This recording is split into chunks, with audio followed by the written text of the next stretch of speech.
दरअसल आप लोग ये बात जरूर जानते होंगे कि इजराइल में जो कोई भी व्यक्ति जासूसी करता पकड़ा गया, फिर वो देश का हो या विदेश का, उसे बख्शा नहीं जाता। उसके लिए एक ही सजा है, जो कि है सजाए मौत। यही कारण है कि बहुत से विदेशी जासूस एजेंट इजराइल में जासूसी करने से पहले 100 बार जरूर सोचते हैं, क्योंकि इजरायली मॉडल तो अरब देशों से भी स्ट्रिक्ट है। काश ऐसा ही मॉडल भारत में भी लागू होता तो शायद भारत में भी जासूसी कम होती। आप लोग जानते हैं कि भारत में हफ्ते में एक बार तो ऐसी न्यूज जरूर देखने को मिलती है जिसमें ये लिखा होता है कि आज इस राज्य के उस जिले में कुछ लोगों को जासूसी के मामले में रंगे हाथों पकड़ा गया, जो कि भारतीय सेना की संवेदनशील जानकारी दुश्मन देश को मुहैया करने का काम कर रहे थे।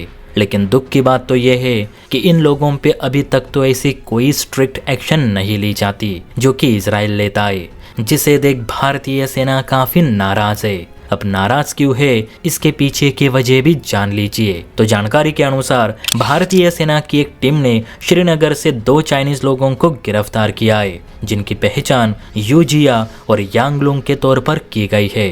जांच पड़ताल में ये पता चला कि ये दोनों ही पिछले 4 सालों से श्रीनगर में रह रहे, जबकि इनका वीजा साल 2020 में ही एक्सपायर हो गया था। भारत की खुफिया एजेंसियों को शक है कि ये कोई टूरिस्ट नहीं तो चीन के जासूस हो सकते हैं। कहा जा रहा है ये किसी इंस्टीट्यूट में रह रहे थे, जहां पर छापेमारी करने के बाद भारी मात्रा में नशीली दवा और काफी संदिग्ध कागजात बरामद हुए, जिसे देख सेना ने इन दोनों को उस इंस्टीट्यूट से घसीटते हुए श्रीनगर पुलिस थाने तक ले आई और जिन पर FIR दर्ज की गई है।